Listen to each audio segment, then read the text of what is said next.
하나님의 말씀 역대상 16장 1절에서 6절 말씀입니다.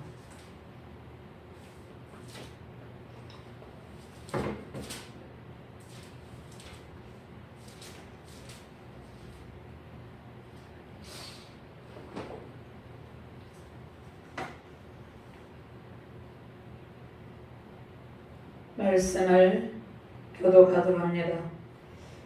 하나님에게를 메고 들어가서 다윗이 그것을 위하여 친 장막 가운데에 두고 번제와 화목제를 하나님께 드리니라.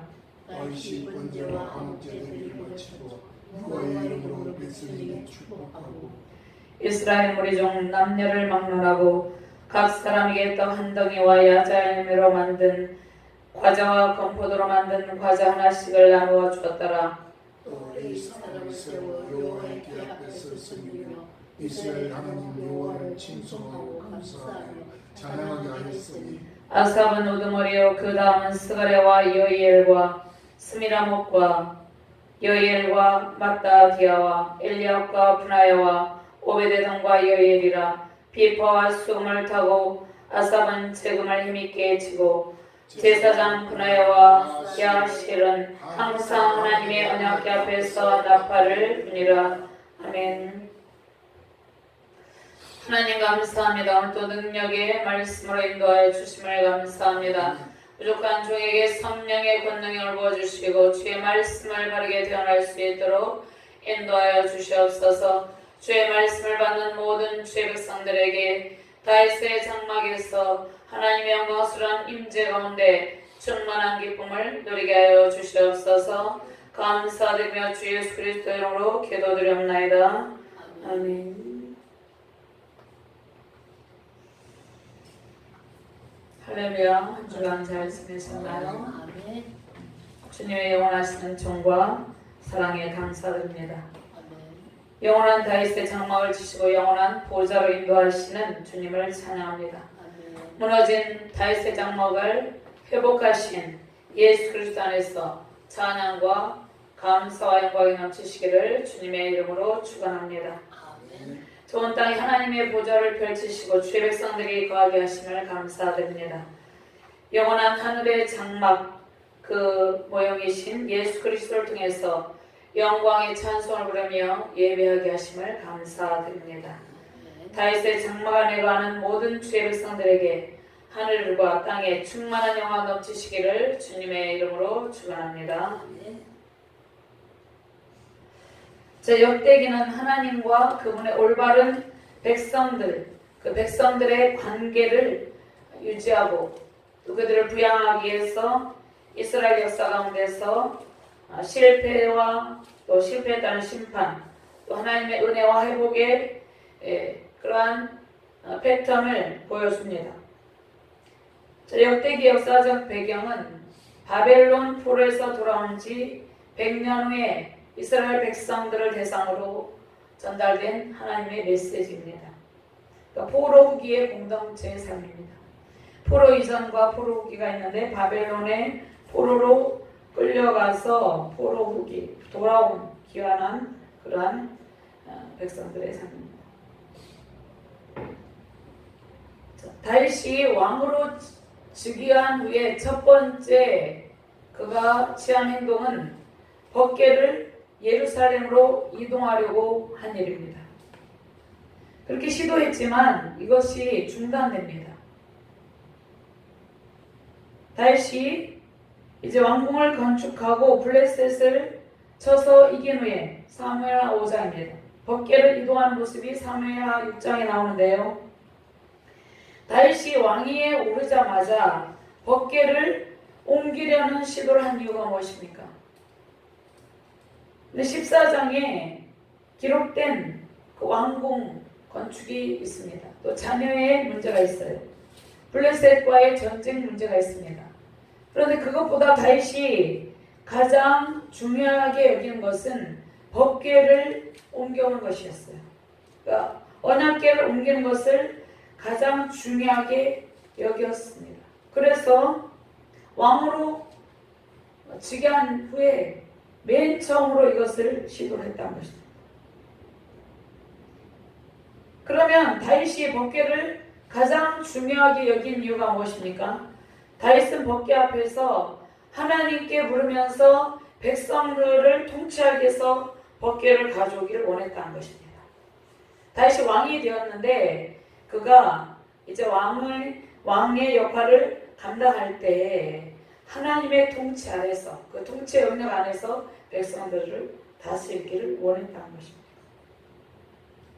자, 우리가 우리 하나님의 궤를 우리에게로 옮겨오자 사울 때에는 어떻겠습니까? 사울 때는 우리가 궤 앞에서 묻지 아니하였느라 하며 사울은 언약궤 앞에서 하나님께 묻지 않았다는 것이에요. 그러니까 하나님께 묻지 아니한 것이 사울 왕의 가장 큰 범죄입니다. 하나님이 다윗에게 왕권을 넘기신 가장 큰 이유였어요. 그래서 이 역대기 저자가 이것을 이야기를 한 것입니다. 다윗이 법궤 앞에서 하나님께 묻는 것이 가장 중요한 것을 깨달았어요. 사울이 또 이것을 등한시해서 그가 하나님께 버림을 당했다는 것을 알았어요.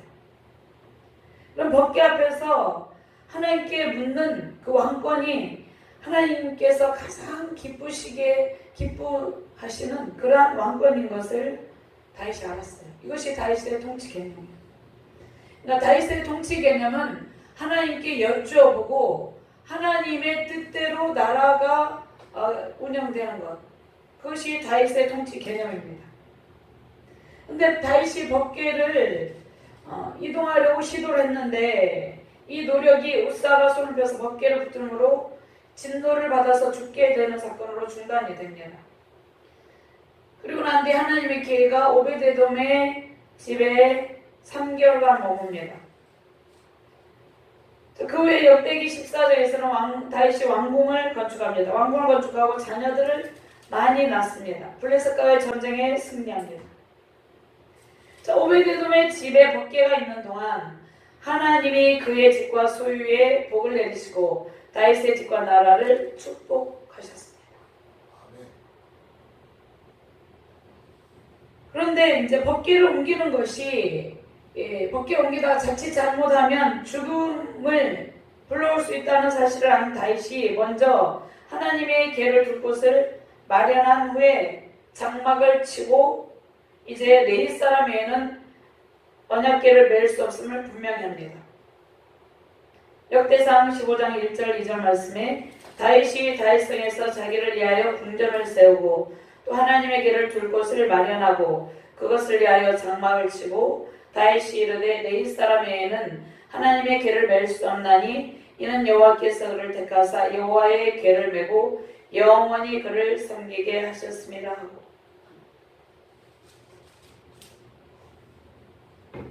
그 다음에 이렇게 법궤를 이동하기 위해서 다윗이 레위인들을 모읍니다. 레위인들을 모으고 이동할 때 음악을 담당할 그러니까 찬양대, 성가대를 담당할 음악가들의 명단이 등장합니다. 15장 4절에서 24절. 그래서 다윗이 성전의 중요성을 매우 강조하고 있습니다. 다윗이 이전에 법궤를 이동하려고 할 때 하나님의 규례대로 구하지 않은 것이 문제임을 깨달았어요. 전에는 너희가 매지 아니하였으므로 우리 하나님 여호와께서 우리를 찢으셨으니 이는 우리가 규례대로 그에게 구하지 아니하였음이라 하니. 여기에서 우리가 알 수 있는 것은 우리가 주의 일을 할 때 하나님의 뜻 가운데서 해야 된다는 것입니다. 자, 법궤를 가져오려는 일은 하나님 앞에서 하나님의 뜻을 구하기 위한 것이죠.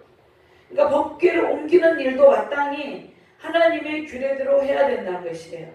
그런데 하나님의 규례대로 하지 않아서 어떻게 됐습니까? 웃사가 죽게 되었죠.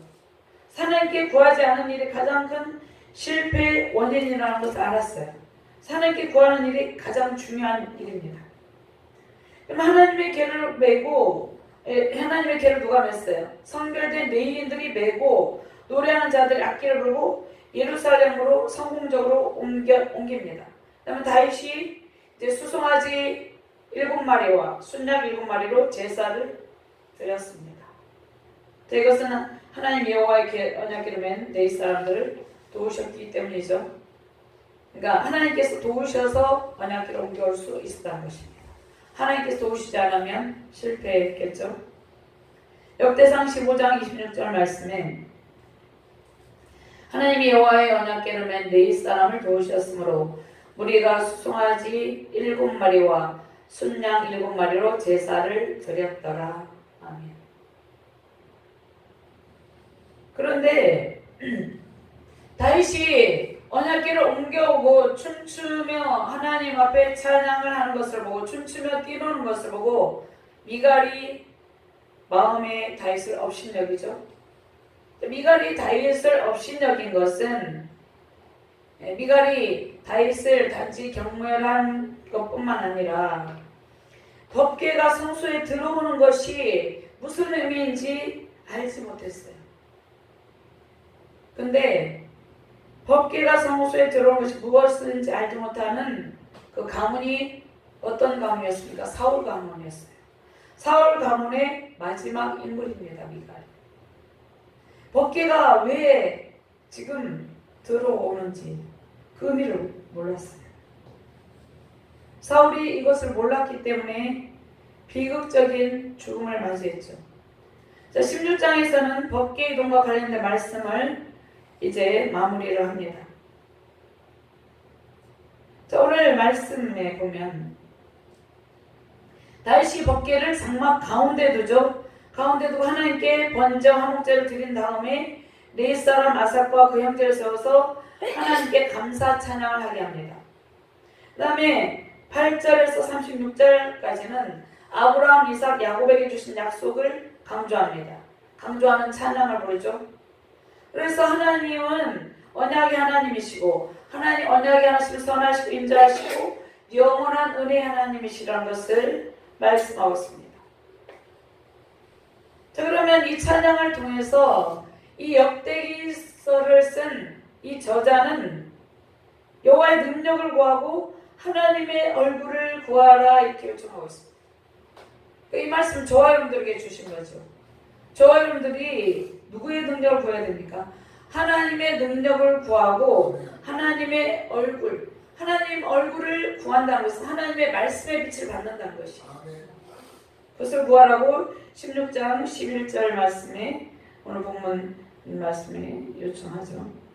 그럼 첫 번째로 다윗의 장막 안에 언약궤를 안치하는데요. 그리스도의 장막 안에서 하나님께 예배의 삶을 드려라 이렇게 말씀하고 있습니다. 1절 말씀 같이 공부합니다. 하나님의 궤를 메고 들어가서 다윗이 그것을 위하여 친 장막 가운데에 두고 번제와 화목제를 하나님께 드리니라. 아멘. 다윗은 자신이 친 장막 안에 언약궤를 둡니다. 근데 원래 사용하던 모세의 장막은 기본에 남아 있었어요. 기본에서 솔로몬이 1,000마리를 가지고 번제를 드리죠.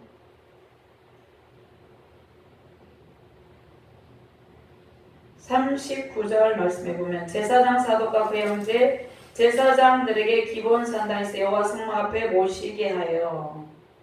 이 기본 상당과 지금 다윗의 장막은 다른 곳입니다. 역대 1장 3절에서 6절 말씀해 보면 기본 상당에서는 피 흘림의 제사가 있었습니다. 솔로몬이 원회중과 함께 기본 상당으로 갔으니 하나님의 해막 곧 여호와의 종 모세가 광야에서 지은 것이 거기에 있음이라. 6절 말씀에 여호와 곧 해막 앞에 있는 놋 제단에 솔로몬이 이르러 그의 1,000마리 이상으로 번제를 드렸더라. 1,000마리 이상으로 번제를 드린 것은 1,000일 동안 드린 것이 아니라 한꺼번에 1,000마리를 번제로 드렸다는 것을 의미합니다. 자, 다윗이 장막을 치고 언약궤를 안치한 곳이 다윗의 장막인데요. 이곳은 기브온 산당과 구별되는 곳입니다. 이 안치한 이유는 하나님과의 깊은 영적인 교제 기쁨을 누리기 위해서예요. 하나님의 도우심으로 왕의 직분을 잘 감당하기 위해서 장막을 쳤다는 것입니다. 장막을 치고 그 안에 언약궤를 두었다는 것입니다. 하나님과 친밀한 교제 속에서 하나님을 섬기고 하나님의 도우심을 구하기 위해서 장막을 쳤다는 것이에요. 그런데 온 우주 만물 가운데 이 보좌를 펼치신 하나님께서 사람이 친 장막이 필요하지 않아요. 그런데 하나님께서 인간의 연약함을 위해서 영광스러운 임재로 장막 가운데 언약의 말씀으로 거하셨습니다. 그러니까 장막 가운데 언약의 말씀으로 거하시지만 그 하나님은 온 우주 만물 가운데 하나님의 보좌를 펼치시고 있어요. 그런데 구약의 이스라엘 백성들은 언약궤를 계속해서 옮겨갑니다. 그 언약궤가 있는 곳에만 하나님의 임재가 있다고 그들이 생각을 했어요. 근데 다윗이 이 장막을 친 것은 그들과 생각이 다릅니다. 다윗은. 자, 말씀이 예수 그리스도의 성육신하심과 함께 구원을 완성을 이루었어요. 구원의 완성을 이루고 구원의 문이 온 세계 열방 가운데 활짝 열렸습니다. 열려 있습니다. 다윗은 이 예수 그리스도의 구원의 문이 활짝 열려 있음을 알고 있었어요. 어떻게 알고 있었습니까? 그 안에 계신 하나님의 충만한 인재 가운데, 하나님의 영 가운데 그가 그것을 느끼고 알고 있었다는 것입니다. 시편 22편에 보면 예수 그리스도의 십자가 속죄 희생의 제사, 그 피 흘리심에 대해서 다윗의 고백이 나와 있습니다. 자, 19편 19번 4절 말씀이 그의 소리가 온 땅에 통하고 그의 말씀이 세상 끝까지 이르도다. 하나님의 해를 위하여 하늘의 장막을 베푸셨도다. 다윗이 장막을 치고 언약궤를 그 안에 그 가운데 둔 것은 그곳 가운데만 하나님의 임재가 있다고 생각한 것이 아니라 하나님의 영광이 온 우주 만물 가운데 있고 충만한 가운데 있고 그 임재를 더욱더 충만하게 누리기 위해서 언약궤를 두었다는 것입니다. 그러니까 이스라엘 백성들하고는 생각이 같지 않아요. 다윗의 장막은 하나님의 영광스러운 임재와 예수 그리스도의 참 성전의 모형입니다. 그러니까 장막 가운데 다윗이 언약궤를 두었다는 것은 그의 삶의 중심이 하나님이었다는 것입니다. 장막 가운데 언약궤가 있다는 것은 우리의 삶의 중심에 예수 그리스도께서 좌정하여 계심을 의미합니다. 그럼 우리 삶의 중심에 예수 그리스도께서 좌정하여 계신데 우리 안에만 있습니까? 온 우주 만물 가운데 충만하게 좌정하여 계시죠. 이것을 의미하고 다윗이 하나님의 통치권을 인정하고 하나님의 통치 영역 안에 그 자신도 있고 온 나라가 이스라엘 나라와 온 이스라엘 백성이 하나님의 통치 영역 안에 있음을 나타내는 것이에요. 자, 예배의 중심에 하나님의 영광스러운 임재가 있어야 됩니다. 예배의 중심에 하나님의 영광스러운 임재가 나타나는데 그렇게 되려면 우리가 우리의 자기의 중심성을 내려놓고 다윗은 신의 삶을 살았는데 신의 삶으로 하나님의 주권에 모든 삶을 맡기는 일입니다. 하나님께서 모든 피조 세계를 다스리고 통치하고 계십니다. 자, 이스라엘 백성이 언약궤를 그들의 삶과 예배에 언약궤를 안치하는 일은 자기 중심성을 내려놓고 순종의 삶을 결단하는 일입니다. 그럼 다윗이 언약궤를 안치하고 무엇을 했습니까? 번제와 화목제를 하나님께 드리니라 이렇게 말씀하고 있습니다. 그러면 다윗이 왕이잖아요. 왕인데 또 번제와 화목제를 드렸어요. 다윗에게 하나님께서 왕권도 주시고 또 뭐 나단 선지자, 갓 선지자, 선지자들이 있었지만 또 제사장도 있었지만 다윗에게 하나님께서 제사장의 직분도 주셨어요. 그러니까 다윗은 왕직, 선지자직, 제사장직 이 삼중직을 다 하나님께서 주셨기 때문에 그 역할에 충성했다는 것입니다. 그러니까 번제 화목제를 드리면 다윗이 왕, 선지자, 제사장으로서 직분에 충성했는데 특별히 제사장의 직분에 충성했음을 보여주는 것입니다. 그럼 하나님께서 다윗에게 예수 그리스도의 삼중직을 허락했잖아요. 근데 사울왕에게는 이것을 허락하지 않았어요. 사울왕 때는 사무엘이 선지자로서 그 역할을 감당했죠. 하나님께서 다윗에게 예수 그리스도의 삼중직은 왕직, 선지자, 제사장직이죠. 이 삼중직을 허락하신 것은 다윗의 마음의 자소에 언약궤가 있었기 때문에. 그러면 이 말씀이 왜 중요합니까? 저와 여러분들의 마음의 자소에 언약궤가 있어야 된다는 것입니다. 그래서 그렇게 될 때 우리가 이 땅 가운데서 하나님께 주시는 왕권과 왕같은 제사장의 역할과 선지자의 역할을 감당하면서 승리하는 삶을 살아갈 수 있다는 것입니다. 자, 다윗의 평생 사모하는 일이 무엇이었습니까? 다윗은 왕이었지만 그가 사모하는 것은 딱 한 가지였어요. 하나님의 집에 살면서 하나님과 친밀한 사랑의 교제를 나누는 일이었어요. 그러니까 다윗과 함께 계신 하나님께서 다윗 안에 다윗이 진 장막 안에도 거하시지만 그 안에 영원한 장막을 임재하시며 계신 것처럼 다윗과 함께 계시는 하나님께서 우리 안에 영원한 장막을 치시고 임재하여 계십니다. 주님은 세상의 환난 속에서 피하는 우리의 피난처지요. 그 다음에 견고한 망대로 원수의 공격에서 우리를 지켜주시는 분인데요. 시편 61편 4절 말씀에 주는 나의 피난처시여 원수를 피하는 견고한 망대이심이니이다. 내가 영원히 주의 장막에 머물며 내가 주의 날개 아래로 피하리이다. 다윗의 고백입니다. 다윗이 내가 영원히 주의 장막에 머물며 내가 주의 날개 아래로 피하리이다. 우리 교회 이름이 주 날개기죠.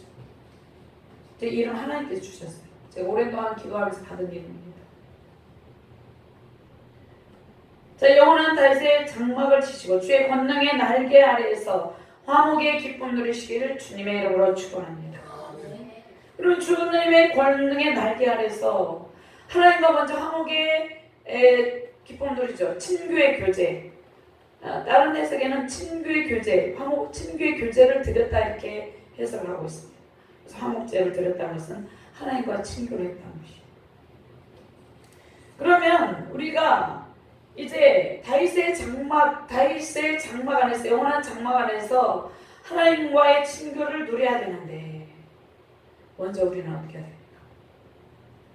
됩니까? 먼저 우리는 우리의 가장 가까운 이웃이 누구인지를 알아야 됩니다.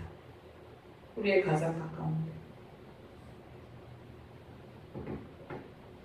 우리의 가장 가까운 이웃은 우리의 가정에서 배우자나 자녀들이나 부모 형제가 아니라 우리의 가장 가까운 이웃은 우리 자기 자신입니다. 자기 자신이며 그 다음에 가족 등 이웃입니다. 자, 이 말씀은 무엇이냐면은 우리 자신이 가장 가까운 이웃이에요. 자신과의 관계 회복을 이루지 못하면 가족 간의 관계 회복을 이룰 수가 없다는 것이에요. 그러니까 가장 가까운 자기 자신의 그 관계 회복을 이루는 것이 중요하다는 것입니다. 가까운 이웃이 자기 자신이라는 것이죠.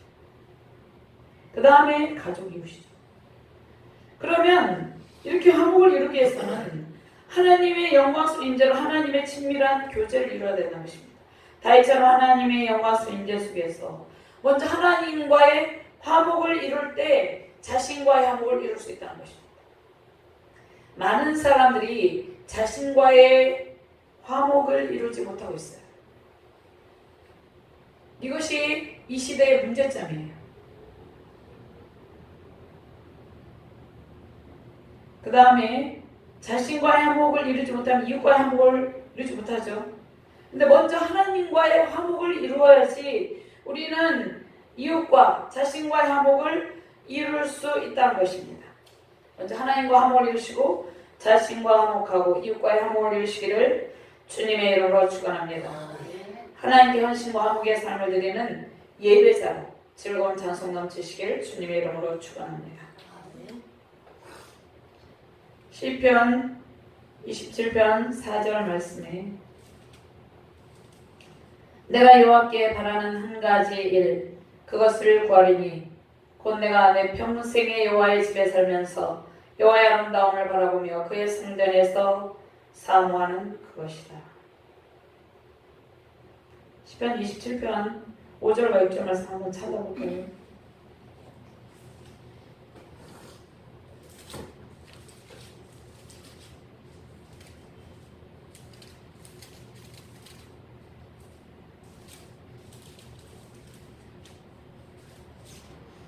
찾으셨으면 같이 기도합니다. 여호와께서 한낱 날에 나를 그의 주막 속의 비밀이 지키시고 그의 장막 은밀한 곳에 나를 숨기시며 높은 바위에 두시리로다. 이제 내 머리가 나를 둘러싼 내 원수 위에 두게리니 내가 그의 장막에서 즐거운 제사를 드리겠고 노래하며 여호와를 찬송하리로다. 아멘. 하나님께서 그의 장막에서 우리가 즐거운 찬송의 예배를 드리고 또 찬양하며 어떻게 합니까? 여호와를 찬송하리로다 이렇게 말씀하시는데 내 머리가 나를 둘러싼 내 원수 위에 들린다 이렇게 말씀하셨습니다. 그러니까 원수의 목전에서 하나님께서 승리의 상을 베풀어 주신다는 것입니다. 이러한 은총으로 승리하시기를 주님의 이름으로 축원합니다. 두 번째로 예배의 삶 영원한 제사장 예수 그리스도의 제사장의 축복을 나누는 삶을 살아야 된다는 것입니다. 나누는 예배자.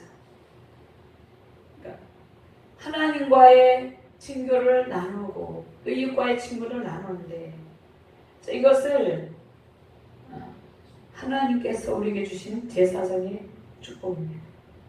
2절과 3절 말씀 같이 봉독합니다.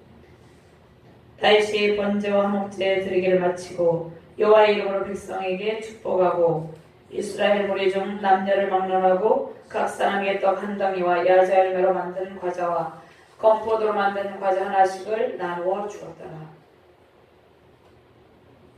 다윗이 하나님께 번제 화목제를 드리고 그 다음에 이스라엘 백성에게 선물로 음식을 줍니다. 과자와 건포도로 만든 과자 하나씩을 주었더라. 자, 이 말씀 무슨 말씀입니까? 다윗의 장막에서 언약궤를 모시고 다윗이 하나님과 교제하는 기쁨을 누렸죠. 예배를 드리고 그 다음에 백성들을 축복하고 풍성한 기쁨을 나눕니다. 그러니까 다윗이 혼자서만 하나님의 풍성한 교제 기쁨을 나눈 것이 아니라는 것이에요. 자, 다윗은 거룩한 제사장의 영성을 가지고 있었습니다. 그래서 하나님과의 바른 관계를 맺고 그 다음에 이웃과의 바른 관계를 맺었어요. 자, 율법에 순종하는 영성의 지도자입니다. 다윗이 십계명적 영성의 삶을 보여주는데 그것은 하나님과의 관계 회복, 이웃과의 관계 회복의 삶입니다. 다윗이 진 장막에서의 예배는 하나님과의 충만한 교제와 원청을 누리고 그 은혜를 이웃과 나누는 일이었어요. 이것이 매우 중요합니다. 자, 우리는 이 시대에 교회가 지금 해야 될 사명이 오늘 말씀에 있다는 것입니다. 자, 우리에게 십계명적 삶은 다윗의 장막에서 드려지는 나눔의 축복이에요. 다윗의 영원한 장막에서 하나님과 가까이 하는 그러한 다윗이 최고의 복을 누렸잖아요. 근데 그 복이 거기에서 끝나는 것이 아니라 나눔의 영성으로 이어져야 된다는 것입니다. 다윗과 같이 다윗이 이스라엘 백성들의 선물로 나누어 줬다는 것입니다. 자, 거룩한 제사장의 축복은 연약한 성도에게 소망과 용기를 주고 그들에게 우리가 받은 은혜를 계속해서 나누어 주는 것입니다. 자, 다윗의 장막에서 하나님의 은혜를 나누는 일은 성도의 교제죠.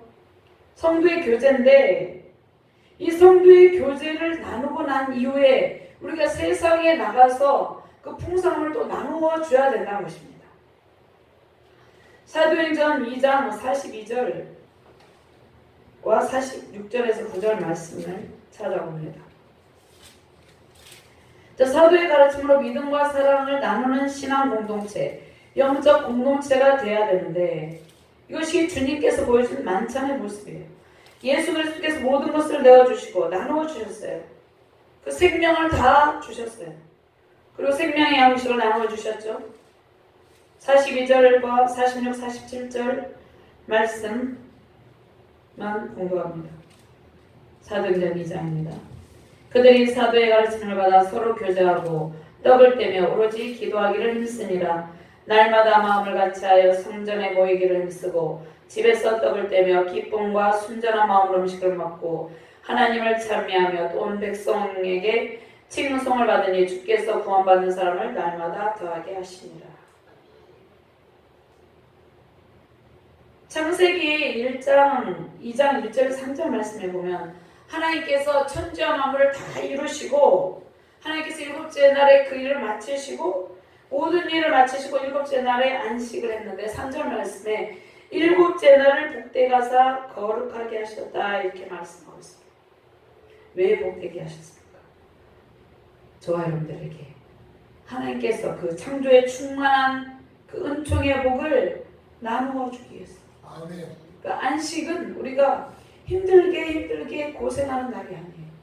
안식은 하나님께서 다 이루어 놓으신 그 충만한 은총을 받아 누리는 날이라는 것입니다. 아멘.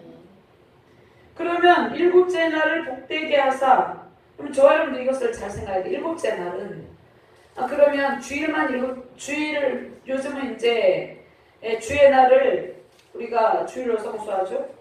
이날만 복되게 하신 것이 아닙니다. 우리의 전생의 날이 그 일곱째 날을 복되게 하사 거룩하게 하신 여기에 포함되는 것이에요. 하나님께서 그 안에서 하나님께서 완성하신 그 복을 누리고 참된 평강을 누리기를 원한다는 것입니다. 출애굽기 39장 43절 말씀, 모세, 여호수아, 솔로몬의 축복이 있는데 출애굽기에는 모세의 축복이 있습니다. 모세가 39장 43절 말씀에 그 마침 모든 것을 본즉 여호와께서 명령하신 대로 되었으므로 모세가 그들에게 축복하였더라. 무엇을 하고 축복했습니까? 모세는 성막을 하나님께 주신 설계도대로 다 만들고 백성들을 축복하며 만족합니다. 성막을 하나님 설계도대로 왜 만들었습니까? 백성들에게 복을 주시기 위해서. 성막 안에 있는 하나님께서 설계도로 만든 성막 안에 있는 모든 충만한 은총을 누리게 하기 위해서 하나님께서 그 설계도를 주셨다는 것입니다. 성막의 역사를 다 마치고 백성을 축복하는 모세는 누구를 생각나게 합니까? 하나님께서 창조사역을 다 마치시고 일곱째 날을 복되게 하시고 안식하신 것을 말씀하고 있다는 것입니다. 자, 이 말씀 하나님께서 우주 만물을 누구를 위해서 창조하셨습니까? 하나님은 스스로 자존하시는 분이잖아요. 하나님께서 우주 만물을 인간을 위해서 창조하시고 복을 나누어 주셨음을 의미합니다. 하나님께서 우리를 사랑하시고 우리와 영적 교제를 나누기 위해서 친밀한 교제를 나누기 위해서 우주 만물을 창조하셨다는 것입니다. 그래서 그 안에 충만한 은총을 누리는 것을 보시기를 기뻐했다는 것입니다. 참된 안식과 평안, 풍성한 만찬의 복은 영원한 다윗의 장막으로 오신 예수 그리스도에게 있습니다. 무너진 다윗의 장막을 예수 그리스도께서 이미 회복해서 완성해 놓으셨어요. 자, 나눔의 형성, 완성의 충만한 복을 나누어 주신 하나님의 영광을 찬양을 승리하시기를 주님의 이름으로 축원합니다. 사도행전 15장 16절 17절 말씀에 보면은요, 이후에 내가 돌아와서 다윗의 무너진 장막을 다시 재며 또 그 허물어진 것을 다시 지어 일으키리니. 어떻게 일으켰습니까? 예수님께서 십자가에서 일으키셨습니다. 이는 그 남은 사람들과 내 이름을 일컬음을 받는 모든 이방인들로 주를 찾게 하려 함이라 하셨으니, 다윗의 무너진 장막은 예수 그리스도 왕권을 회복해 주신 다윗의 왕조입니다. 다윗의 왕조는 무너졌지만 그 나라는 영원토록 견고히 있었다는 것입니다. 누구를 통해서? 예수 그리스도를 위해서. 모든 열방이 주께 들어 하나님의 백성이 되는 그날 위해서 기도하시며 승리하시기 바랍니다. 자, 주께서 택하신 열방, 이 열방의 주의 백성이 은혜의 말씀을 찾으며 구원의 기쁨 누리기를 주님의 이름으로 축원합니다. 세 번째로 영원한 다윗의 장막에서 해야 될 일이 무엇입니까? 하나님의 말씀의 법을 섬기고 칭송하고 감사하고 찬양하며 승리의 나팔을 분다는 것입니다. 4절과 6절 말씀 같이 공부합니다. 또 레위 사람을 세워 여호와의 궤 앞에 섬기며 이스라엘 하나님 여호와를 칭송하고 감사하며 찬양하게 하였으니 아삽은 오두물이요 그 다음은 스가랴와 여이엘과 스미라목과 여이엘과 마따디아와 엘리압과 분하여 오베데돔과 여이엘이라. 비파와 수금을 타고 아삽은 재금을 힘있게 치고 제사장 분하여와 야하실은 항상 하나님의 언약 앞에서 나팔을 부니라. 하나님의 궤 앞에서 섬길 때는 누구를 칭송합니까? 하나님을 칭송하고 하나님께 감사하며 찬양하는 그러한 말씀을 사랑하는 사역자들 세우고 우리도 찬양한다는 것입니다. 하나님 앞에서 섬길 누구를 세웠다고 했습니까? 하나님을 칭송하고 감사하며 찬양하는 그런 하나님의 말씀의 법을 사랑하는 사역자들을 세웠다는 것입니다. 누구를 세웠습니까? 하나님 앞에 레위 사람들을 구별했어요. 그래서 하나님께 영광의 찬송을 올려드릴 찬양 사역자를 세웠습니다. 성가대 지휘자를 세웁니다. 자, 주님께서 각 시대마다 말씀을 선포하는 영적 지도자들을 세우시고 또 찬양할 사람들을 세우시죠. 하나님 나라 확장하기 위해서 이러한 일들을 하신다는 것입니다. 그 레위는 거룩하고 성별된 삶으로 찬송을 준비해서 정해진 시간에 하나님을 찬양하는 일을 했어요. 여기서 아삽이 나오는데요. 자, 그러면 우리가 하나님께 찬양을 하는데 우리가 찬송을 부르잖아요. 이것은 하나님께 우리의 감사 찬양, 우리의 거룩한 삶과 순결한 신앙의 고백이에요. 우리의 더러운 죄를 버리고 거룩한 삶으로 정성껏 구별해서 찬송을 드리는 그런 예배자가 되어야 된다는 것입니다. 자, 다윗의 장막에서 하나님을 사랑하는 마음으로 찬양을 드리는 찬양대를 세우셨어요. 에베소 5장 19절 말씀에 시와 찬송과 신령한 노래들로 서로하다가며 너희 마음으로 주께 노래하며 찬송, 이렇게 말씀하셨습니다. 자, 아삽은 찬양 지휘자입니다. 최고 위치에서 찬양을 합니다. 하나님께서 특별히 구별하여 세우신 찬양 사역자죠. 그 다음에 여두둔과 해만이 있어요. 여두둔과 해만도 찬양 사역자입니다. 사무엘하 22장 50절 말씀. 이러므로 여호와여 내가 모든 민족 중에서 주께 감사하며 주의 이름을 찬송하리이다. 감사함으로 그 명에 들어가거든요. 찬송함으로 그 궁정에 들어가서 그에게 감사하며 그 이름을 송축할지어다. 시편 134편 138편 1절 말씀. 내가 전심으로 주께 감사하며 신들 앞에 주께 찬양하리이다. 다 영원한 다윗의 장막에서 하나님을 칭송하며 감사 찬양 넘치시기를 주님의 이름으로 축원합니다. 거룩한 산제사로 감사 찬양 넘치시길 바랍니다. 자, 요한계시록 10장 7절 말씀에 승리의 나팔에 대해서 말씀하고 있는데, 일곱째 천사가 소리내는 날 그의 나팔을 불려고 할 때 하나님이 그의 종 선지자들에게 전하신 복음과 같이 하나님의 그 비밀이 이루어지리라 하더라. 자, 하나님의 비밀은 무엇입니까? 선지자를 통해서 수천 년 동안 온 세상 선포된 예수 그리스도를 통해서 이루어진 복음의 말씀이에요. 영원한 다윗의 장막에서 성육신하신 예수 그리스도의 복음의 능력을 선포한다는 것입니다. 아멘. 영원한 다윗의 장막에 있는 예수 그리스도와 함께 저와 여러분들이 감사 찬양, 승리의 나팔을 부른다는 것입니다. 아멘. 이러한 감사 찬양, 승리의 나팔 소리가 온 세계 열방에 가득하기를 바랍니다. 아멘. 세우신 가정과 직장, 목교회, 세계 열방에 세우신 영원한 다윗의 장막에서 복음의 나팔, 사랑과 성령의 나팔, 말씀의 나팔 소리로 승리의 감사 찬양 넘치시기를 주님의 이름으로 축원합니다. 하나님 감사합니다. 영원한 다윗의 장막에서 영광스러운 하나님의 임재와 승리의 감사 찬양을 부르게 해주심을 감사합니다. 하나님께서 주신 풍성한 은총 가운데 하나님의 놀라운 비밀을 알고 우리가 말씀을 전파하는 삶을 살아가게 해주심을 감사합니다. 감사드리며 주 예수 그리스도의 이름으로 기도드리옵나이다. 아멘.